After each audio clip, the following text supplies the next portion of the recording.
So the question came up, can you hunt with a modern day sniper rifle, or as we call them, precision rifles? Let's go.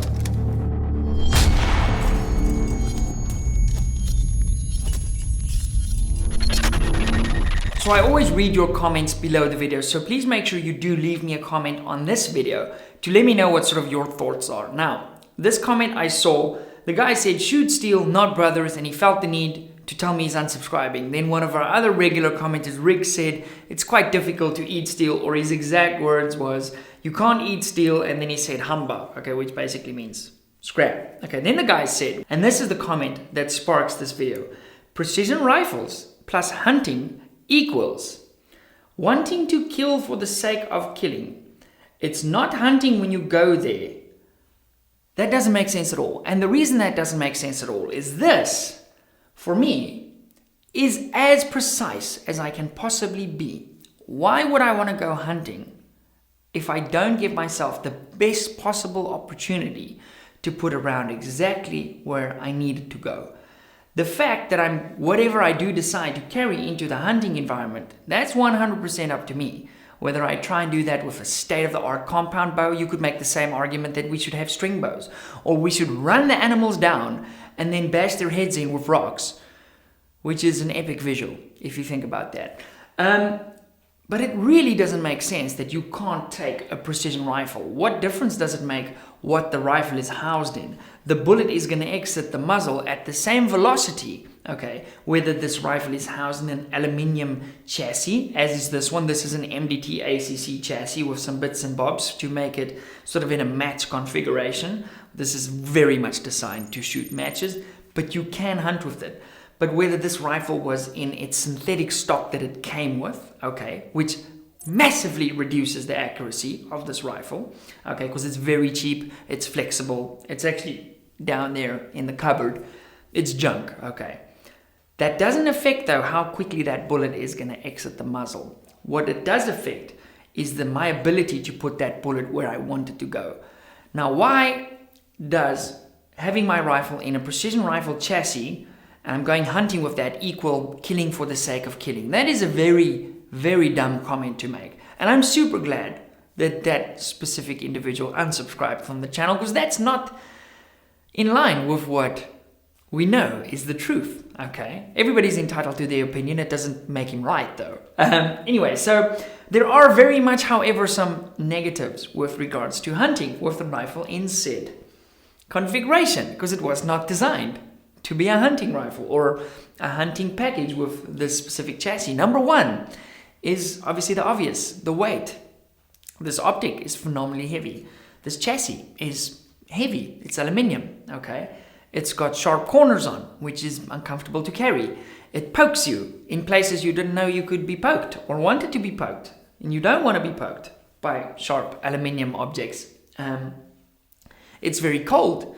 If you were hunting in sort of winter conditions and it's freezing outside and you put your bare skin on that, you might get stuck to it. You poor guy, does it hurt? I'm fine. I paid the feet for you. Whereas something like wood or carbon fiber or something like that would remain more sort of friendly on the body. This optic can zoom to 36 times, which is massively overkill for hunting. And all of those sort of things play a role in making this not the ideal hunting package.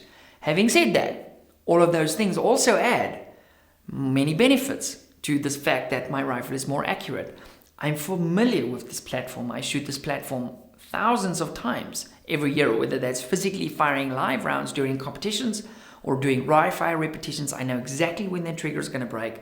I know my dope for my rifle. So in other words, I know exactly how much drop the bullet is going to drop over the distance to the target. I know how the wind is going to affect my bullet because I've shot thousands of bullets through this specific rifle in various conditions, in different wind environments, in different temperatures. I know how the temperature is going to affect my muzzle velocity. All of these things we are familiar with our rifles. That makes us a better hunter. That doesn't necessarily make that we're going out there for the sake of killing something. We eat every single animal that we shoot except for when we go hunting baboons, because I don't think a baboon's going to taste really well. We don't hunt for sport, okay?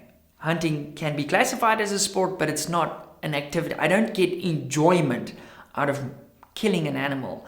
Yes, we laugh and we high five and we're happy after we take a shot and we have an animal down on the ground. But what the non-hunter doesn't see about that is the behind the scenes work that goes into getting an animal on the ground. So the sense of relief and camaraderie that you get when you harvest an animal is something that is very difficult to quantify on a video.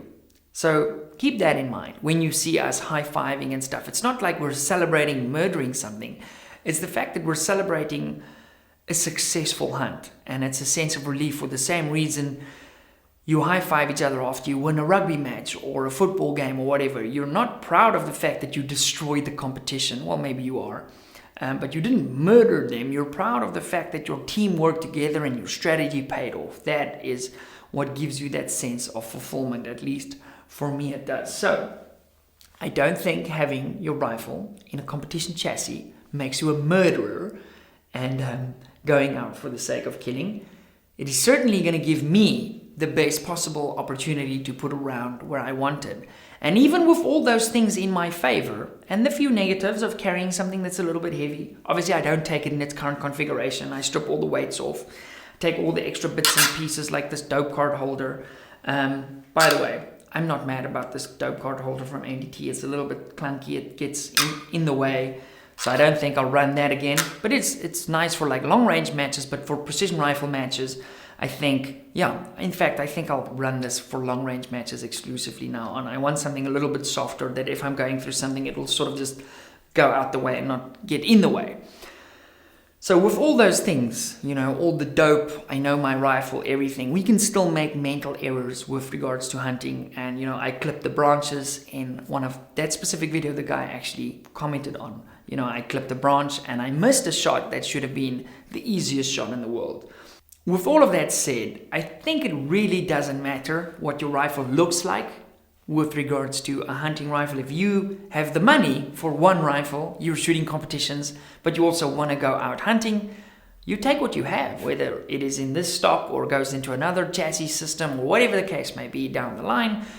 It really is what it is. As long as, you know, I'm all for going out there and ethically hunting our own food and not buying cows that's standing knee deep in its own feces for its whole life.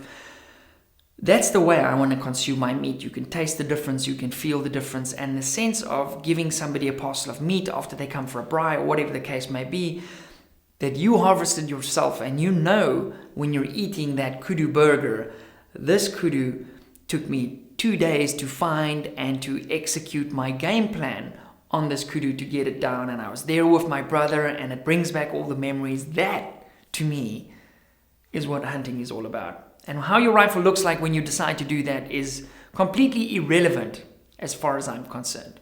Anyway, guys, I'm excited to see your comments on this one. So let me know, be nice, respect each other, and everybody's entitled to their own opinion, as I said. But yeah, be that as it may, for the South African guys heading into our hunting season now, I wish you guys safe hunting. I wish you successful hunting. May you fill your meat with freezers. May you fill your freezers with the best quality meat out there and have a successful hunting season. And most of all, enjoy it and share the memories with us. Tag me in your photos on Instagram and those things. And I want to thank you guys again for all your support on the YouTube channel, for the guys running our suppressors on their hunting rifles. Your feedback has really been incredible on all fronts. So thank you very much. See you in the next one. Bye.